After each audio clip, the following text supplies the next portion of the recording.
যুব এবং ক্রীড়া মন্ত্রণালয়ের সাবেক উপদেষ্টা আসিফ নজরুলকে সরাসরি মিথ্যুক বলেছেন বাংলাদেশ জাতীয় ক্রিকেট দলের কোচ মোহাম্মদ সালাউদ্দিন। ইস্যুটা কি? বিশ্বকাপ খেলা বিষয়ে এর আগে একবার আসিফ নজরুল বলেছিলেন যে এটা সরকারি সিদ্ধান্ত, যে বাংলাদেশ খেলতে যাবে না। ফেব্রুয়ারির 10 তারিখে তিনি বলেছিলেন যে আমাদের কি সিদ্ধান্ত নিয়েছে বাংলাদেশ ক্রিকেট বোর্ড এবং ক্রিকেটাররা।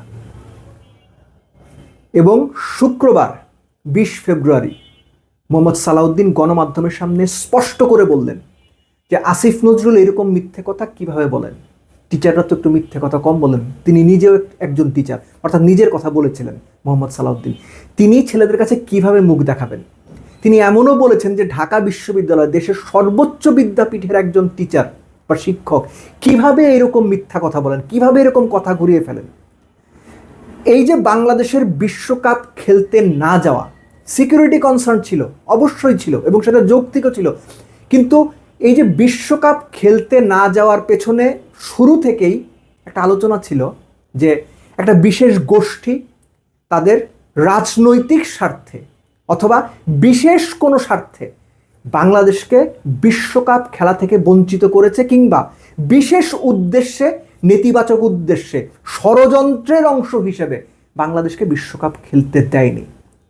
মোহাম্মদ সালাউদ্দিনের এইরকম কথার পরে, মোহাম্মদ সালাউদ্দিন আসিফ নজরুলকে সরাসরি মিথ্যুক বলার পরে সেই আলোচনাগুলো কিন্তু এখন আমার সামনে চলে আসছে। একটা ব্যাপার চিন্তা করেন যে এর আগে মাহমুদুল্লাহ রিয়াদও একটা ইন্টারভিউতে বলেছিলেন, তিনি প্লেয়ারদের সঙ্গে কথা বলেছিলেন, প্লেয়াররা বিশ্বকাপ খেলতে খুবই উদ্গ্রীব ছিল, এবং বাংলাদেশের প্লেয়ারদের সঙ্গে কথা না বলে যে মিটিংটা হয়েছিল ক্রিকেটারদের সঙ্গে, সেখানে ক্রিকেটারদের মতামত না নিয়ে সরকারের সিদ্ধান্ত ক্রিকেটারদের জানিয়ে দেওয়া হয়েছিল যে এই কারণে আমরা বিশ্বকাপে যাচ্ছি না। ক্রিকেটাররা সেটা মেনে বের হয়ে এসেছিলেন। বিসিবির সভাপতি আমিনুল ইসলাম বুলবুলের ভূমিকা কী ছিল সেটা এখনো পর্যন্ত আমরা জানি না। হয়তো ভবিষ্যতে আমরা জানতে পারবো যে তিনি আসলে কি রোল প্লে করেছিলেন, তিনি কি আসলে বিশ্বকাপ যাওয়ার পক্ষে মত দিয়েছিলেন কিনা, এবং দেওয়ার পরেও সরকারের সিদ্ধান্ত তাকে মানতে হয়েছে কিনা, এই বিষয়গুলো হয়তো ভবিষ্যতে সামনে আসবে। কিন্তু বাংলাদেশের বর্তমান প্রেক্ষাপটে জাতীয় দলের কোচ মোহাম্মদ সালাউদ্দিন সাবেক ক্রীড়া উপদেষ্টা আসিফ নজরুলের কথাকে বা আসিফ নজরুলকে যেভাবে মিথ্যুক বললেন, এটা বাংলাদেশের স্পোর্টস অ্যারেনাতে প্রথমবার। এরকম ঘটনা আপনি মনে করতে পারেন না, আমি মনে করতে পারি না এরকম ঘটনা ঘটেছে যে একজন সাবেক উপদেষ্টাকে তার বক্তব্যের কারণে এরকম সরাসরি গণমাধ্যমের সামনে মিথ্যুক বলাটা ইটস রিয়েলি সিগনিফিকেন্ট। আপনি খেয়াল করে দেখেন, বক্তব্যটা যদি আপনি শুনে থাকেন, খেয়াল করবেন যে সাংবাদিক প্রশ্নটা করছিলেন, তার প্রশ্ন শেষ হবার আগেই মোহাম্মদ সালাউদ্দিন তার মুখ থেকে কথা টেনে নিয়ে বলেছেন কথা।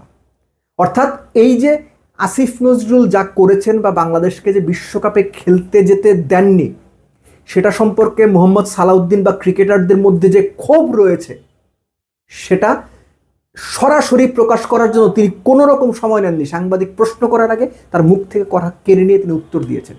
এখন বাংলাদেশের বিশ্বকাপ স্বপ্ন তো শেষ হয়ে গেছে, কিন্তু যাদের কারণে যাদের ষড়যন্ত্রের বা সম্ভাব্য ষড়যন্ত্রের অংশ হিসেবে বা বিশেষ নেতিবাচক বা বাংলাদেশ ক্রিকেটের সর্বনাশ করার জন্য যে উদ্দেশ্যেই কাজটা করা হলো, যারা করলো, আশা করব বর্তমান সরকার প্রত্যেকটা পক্ষকে জবাবদিহির আওতায় আনবে। ক্রিকেটারদের সঙ্গে কথা বলবে, আমিনুল ইসলাম বুলবুলের সঙ্গে কথা বলবে, আসিফ নজরুলের সঙ্গে কথা বলবে, এবং সংশ্লিষ্ট অন্যান্য যারা আছেন সবার সঙ্গে কথা বলে এই সরকারের এটা নিশ্চিত করা উচিত, এই যে বাংলাদেশ যে বিশ্বকাপ খেলতে গেল না, আসলেই কি এর পেছনে কোনো ষড়যন্ত্র ছিল, আসলেই কি এর পেছনে কোনো রাজনৈতিক উদ্দেশ্য ছিল, এই ব্যাপারটা বের করা জরুরি।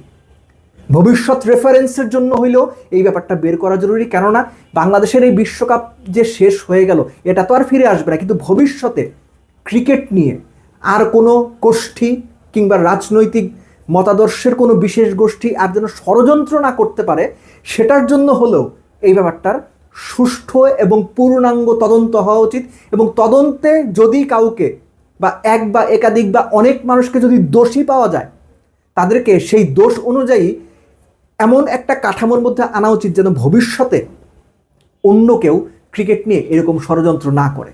বটম লাইন হচ্ছে, মোহাম্মদ সালাউদ্দিন বলতে গেলে বেশ সাহসিকতার সঙ্গে সাবেক ক্রীড়া উপদেষ্টা আসিফ নজরুলকে মিথ্যুক বলে বাংলাদেশ ক্রিকেটের ভেতরে জমে থাকা ক্ষোভটাই যেন সবার সামনে প্রকাশ করে দিয়েছেন।